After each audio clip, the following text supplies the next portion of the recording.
ஈஃபிலிமாலய நேயர்களுக்கு வணக்கம். நான் உங்கள் பத்திரிகையாளர் RS கார்த்திக். என் அருகில் சக்தி சரவணன். வணக்கம். நாங்கள் ரெண்டு பேரும் இந்த வீடியோவில் விமர்சன விவாதம் பகுதியில் பார்க்க இருக்கிற படம் தொடரும். என்ன தொடருது, யார் தொடர்றாங்க? மோகன்லால் தான் தொடர்றாரு. ரசிகர்கள் அவர்களை பின்தொடர்றாங்க. படையெடுத்து தொடர்றாங்க. அதுவும் இந்த படம் மலையாளத்தில் ஒரு வாரமோ 2 வாரத்துக்கு முன்னாடி ரிலீஸ் ஆகி சூப்பர் டூப்பர் ஹிட் 170 கோடி நீங்க தான் சொன்னீங்க. அப்போ இப்போ தமிழ் படுத்தி வந்திருக்கு. ஆனா தமிழ் ரசிகர்கள் படுத்துற மாதிரி இல்லைங்க. தமிழ் ரசிகர்கள் இந்த படத்தை கொண்டாடுற மாதிரி இருக்கு. அதுவும் தமிழ் டப்பிங்லாம் தமிழ் படம் பார்க்குற மாதிரியே இருக்கு. ஆமா, அதுவும் அதுக்கு அந்த RP பாலா அவர் ஒரு மெயின் காரணம். டயலாக் ரைட்டர், இந்த படத்துக்கு தமிழ் டைரக்டர், அதாவது ஒரு dubbing director, Tamil dubbing director. உண்மையா RP பாலா படம் மோகன்லால் படத்துக்கு இவர் தான் ஃபுல்லா பண்றாரு. எம்பரான்ல கூட இவரோட ஒர்க் வேற மாதிரி இருந்தது. அதுக்கு முன்னாடி அந்த புலி ஆரம்பிச்சு மோகன்லால் ஒரு படம் டைரக்ட் பண்ணாரு. அதெல்லாம் கூட அந்த படங்கள்லாம் இருந்துச்சு, இந்த அளவுக்கு இல்லை. ஸோ இப்போ RP பாலா வேற ரேஞ்சில் நம்மளை கவனிக்க வச்சுட்டாரு. என்னடானா இந்த படத்தோட கதை ஒரு சாதாரண கதைங்க. அதாவது மோகன்லால் மெட்ராஸில் ஒன்றுபட்ட திரையுலகமாக இருந்தப்போ ஒரு ஃபைட் மாஸ்டர்கிட்ட, சவுத் இந்தியன் ஃபுல்லாக ஒன்றுபட்ட திரையுலகம் இருந்ததுல, மலையாளம் தமிழ் எல்லாம் ஒன்றா இருந்தப்போ ஒரு ஃபைட் மாஸ்டர்கிட்ட ஃபைட்டராக இருந்தார். அவரும் இளவரசும், யார் நம்ம கேமராமேன் கம் நடிகர். அவரு யாருன்னா பாரதிராஜா தான் அந்த ஃபைட் மாஸ்டர். வயசாகி போச்சு அவருக்கு. அதுக்கு இடையிலேயே அவங்களுக்கு ஏதோ ஒரு சின்ன பிரச்சனை, அதோட அவர் ஃபைட் பண்றதையே நிறுத்திட்டாரு. அதாவது சட்டத்துக்கு ஏற்ப பண்ணல, ரிஸ்க் எடுத்து பண்ணாங்கன்னு ஏதோ சம்திங் காரணங்கள். அப்போ இவரும் ஊருக்கு போயிடுறாரு, கேரளா தன்னோட சொந்த ஊருக்கு. இளவரசம் ஒரு வேலையை பார்க்குறாங்க. ஆனால் அப்பப்போ ஃபைட் மாஸ்டரை பார்க்கறது, அவருக்கு தேவையான மருந்து வாங்கி கொடுக்குறது, இதெல்லாம் நடக்குது. இப்போ இங்கேருந்து ஊருக்கு போனவருக்கு பொழப்புக்கு ஏதாவது வேணும்ல, ஃபைட் மாஸ்டர் இவர் கிளம்பி போகிறப்போ ஒரு அம்பாசிடர் காரை இவருக்கு பரிசாக கொடுத்துட்றாரு. அந்த மார்க் 1 அம்பாசிடர் காரை வச்சுக்கிட்டு ஒரு மனுஷன் பென்ஸை பாதுகாக்கிற மாதிரி பாதுகாக்கிறாங்க. அதனால இவருக்கு பேரே சண்முகங்கிற பேர் மறைஞ்சு பென்ஸுங்கிற பேர்.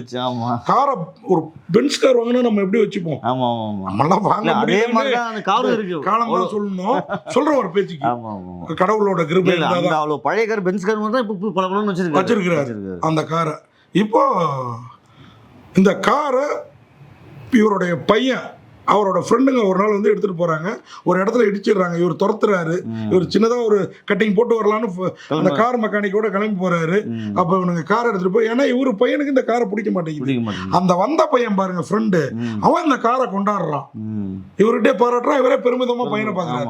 இப்போ அந்த காரை எடுத்துகிட்டு போயிடுச்சுன்னா பின்னாடியே போய் ஒரே ஒரு இந்த இண்டிகேட்டர் லைட்டு தான் முன்னாடி போயிருக்குது. பம்பர் லைட்டாக கீழே இருக்கு. மெக்கானிக்கிட்ட விடுறாரு. மெக்கானிக் எடுத்துகிட்டு போய் அதை கஞ்சா கடத்திட்டான்னு போலீஸில் கார் நிறுத்தப்படுது. திரும்ப நிறுத்தப்படுது. இவர் வந்து ஃபைட் மாஸ்டர் பார்க்க மெட்ராஸ் ஃபைட் மாஸ்டர் இறந்துடுறாரு. இந்த காரை கொடுத்து எல்லாம் பாருங்க, ஒரு சென்டிமெண்ட் பின்னல் வேற. இந்த காரை கொடுத்தவர் ஃபைட் மாஸ்டர், அந்த கார் இடிப்படுது. இங்க ஃபைட் மாஸ்டர் செத்து போயிடுறாரு. அவரை பார்க்க இவர் வர்றாரு. இவர் தான் கொல்லியே வைக்கிறாரு. வர்றாரு திருப்பி ஊருக்கு வந்தா போலீஸ் ஸ்டேஷன்ல கார் இருக்குது. அழுது ஆர்ப்பாட்டம் பண்ணாம அடக்கிட்டு நிக்கிறாரு. ஸ்டேஷன் உள்ளார போறாரு. தெரிஞ்சவங்க எல்லாம் கூப்பிட்டு காரை கேட்கிறாரு. கொடுக்க மாட்டேங்கிறாங்க. அப்புறம் இன்ஸ்பெக்டர் கொடுக்க மாட்டேங்கிறாரு. அவருக்கு மேல CIன்னு கேரளா போலீஸ்ல இருப்பாங்க. அப்படி ஒரு ஆபீஸ். ஆனா கதையில நமக்கு தமிழ்ல தேனி கம்பங்கிறாங்க. ஒட்டுதலா தான் இருக்கு. ஏன்னா எல்லாமே மலைப்பிரதேசம் தானே. அப்போ இந்த படம் மலையாள படம்னே தெரியலங்க. அப்பப்போ இந்த கார்ல KL ரெஜிஸ்ட்ரேஷன் சில டிவி சேனல் நியூஸ் போடுறப்பதான் அதையும் பார்த்துருந்தாங்கன்னா இது பியூர் தமிழ் படம் அப்படி இருந்துருக்கும்.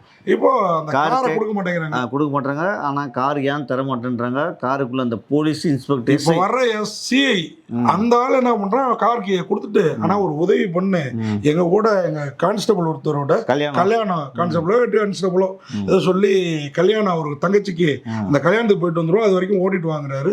இவர் கல்யாணத்துக்கு தானே போவோம்னா காருக்குள்ளார உட்காந்து சரக்கெல்லாம் வாங்கி அடிக்க ஆரம்பிக்கிறாங்க. ஏற்கனவே சரக்கு அடிச்சிருக்காங்க. இந்த கல்யாணம் முடிஞ்சு இன்னும் கொஞ்சம் வாங்கிட்டு வந்து அந்த கல்யாண வீட்டு பையனையும் கூப்பிட்டுக்கிறாங்க, இந்த பொண்ணோட தம்பியும். என் கார்ல நான் சரக்கு அடிக்கிறவங்களையும் சரக்கு அடிச்சுட்டு ஏறுறவங்களையும் ஏற்ற மாட்டேன், சரக்கு அடிக்கவும் விட மாட்டேங்கிறாரு.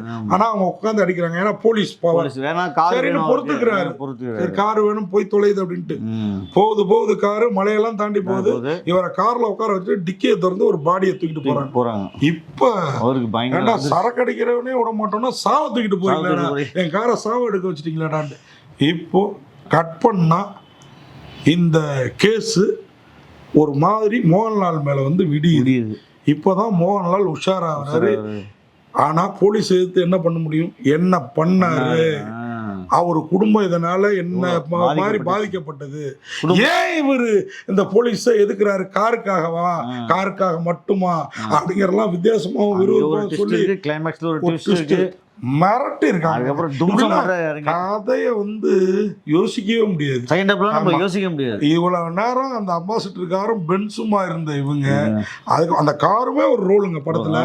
அதுக்கப்புறம் அவருக்கு அந்த கார் எப்படி உதவுது, அவர் என்னெல்லாம் பண்றாரு, அந்த இவங்க எல்லாம் என்ன பண்ணாங்களோ அந்த கார், அதே காரை வச்சு அவர் என்ன பண்றாரு அப்படிங்கிறது தாங்க வேற லெவல்ல கொண்டு போயிருக்காங்க. உண்மையாவே அந்த காட்டு பகுதி அந்த இதெல்லாம் பாக்குறதுக்கு வேற மாதிரி இருக்கு. அது எல்லாத்தையும் தாண்டி மோகன்லாலோட நடிப்பு, மோகன்லால் சண்முகமா பென்ஸா வாழ்ந்திருக்கிறாரு, சோபனா லலிதா சண்முகமா பாத்ரூம்ல போய் அழுகுற சீன். எனக்கு தெரிஞ்சு மோகன்லாலோட ஒய்ஃப் நம்ம தயாரிப்பாளர் பாலாஜியோட மகள்னு சொல்லுவாங்க, அவங்க பேர் தெரியல, அவங்களோட இவங்க ரொம்ப பொருத்தமா இருக்கிற மாதிரி ஒரு ஃபீலிங். சோபனா வந்து பல படங்கள் நடிச்சிருக்காங்க, ரெண்டு பேரும் மிரட்டி இருக்கிறாங்க, அவங்களும் பொருத்தமா தான் இருப்பாங்க. சும்மா ஒரு நம்ம ரிவ்யூக்காக சொல்றாங்க. மணியன் பிள்ளை ராஜு அவர் தான் குச்சன் அப்படிங்கிற அந்த கேரக்டர்ல ஃப்ரெண்ட் கேரக்டர்ல வராரு. இர்ஷாத் அலி அவர் ஷாஜிங்கிற அந்த இன்னொரு ஃப்ரெண்ட் தாடி அவரு. பிரகாஷ் வர்மா அவர் சிஐ ஜார்ஜ். அந்த மனுஷன்லாம் மோகன்லாலே நடிப்புல புலினா அந்த அல்டிக்காம ஒரு சிரிப்பு, ஒரு சிகரெட், ஹலோ ஹலோ அப்படிங்கிற ரேஞ்சில அப்படியே நெருங்கி டான்ஸ் அந்த கல்யாண வீட்டுல மோகன்லால் ஆட ஒரு குழந்தைங்களோட எனக்கு ஒரு ட்ரிப் ஆடி காட்டுன்னு உள்ளுக்குள்ளாரா அவ்வளவு அயோக்கியத்தனத்தை வச்சுக்கிட்டு பண்றது. அதே மாதிரி பினு பப்பு எஸ்ஐ பென்னியா அவன் கொடூரங்கிறது பார்த்தாலே தெரியும். ஆனா அவனுக்குள்ளாரே ஒரு மனுஷன் இருக்கிறது அந்த கிளைமாக்ஸ் கொஞ்சம் காமிச்சு திருப்பி அவனை மிருகமா பதவி நீ தானே இனிமே ஸ்டேஷனை பாத்துக்கிறப்ப. ஆனா கடைசி வரைக்கும் மாறாத ஃபர்கான் ஃபாசில், சிபிஓ சுதீஷா அந்த போலீஸ்காரரா நல்லா பண்ணிருக்காப்புல. அவங்க தங்கச்சிக்கு தான் கல்யாணம். ஷாஜு அடிமல்லி அவன் சஞ்சயச்சன் அந்த பெரிய அச்சனா வர்றது. தாமஸ் மேத்யூ அவதான், அந்த தாமஸ் மேத்யூ தான் நம்ம படங்கள் பார்த்துருக்கோம் ஒரு படத்தை. அவரு தான் வந்து பவி சண்முகமா காமெடி எல்லாம் பண்ணுவாரு, ஹீரோவும் நடிச்சிருக்காரு. மிரட்டி சண்முகத்தோட, அதாவது மோகன்லாலோட பையனா அமிர்தவர்ஷினி பவித்ரா சண்முகம்.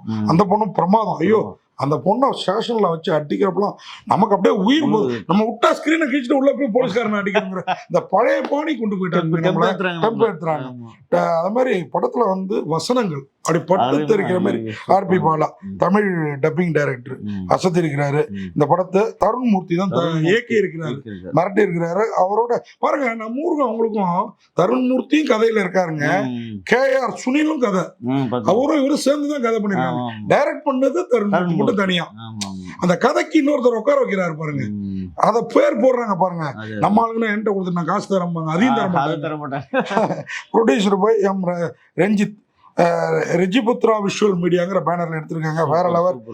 சஃபிக் விபியும் நிஷாந்த் யூசுப்பும் இந்த படத்துக்கு படத்தொகுப்பு, பக்கா தொகுப்பு.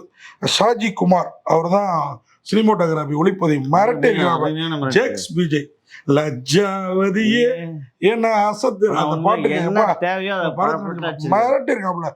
Music background score, original background score எல்லாமே. ஆடியோகிராஃபி இந்த படத்துல விஷ்ணு கோவிந்த். உண்மையா அதெல்லாம் பாராட்ட வேண்டிய விஷயம். இந்த படம் வெற்றி தான் தொடரும். மோகன்லாலின் வெற்றியும் தொடரட்டும், ரசிகர்களுக்கு இது மாதிரி நல்ல நல்ல படங்கள் கொடுக்கறதும் வரட்டும் அப்படின்னு சொல்லி விடைபெறுறோம். நன்றி, வணக்கம். இந்த வீடியோ உங்களுக்கு பிடிச்சிருந்தா லைக் பண்ணுங்க, கமெண்ட் பண்ணுங்க, ஷேர் பண்ணுங்க, சப்ஸ்கிரைப் பண்ணுங்க.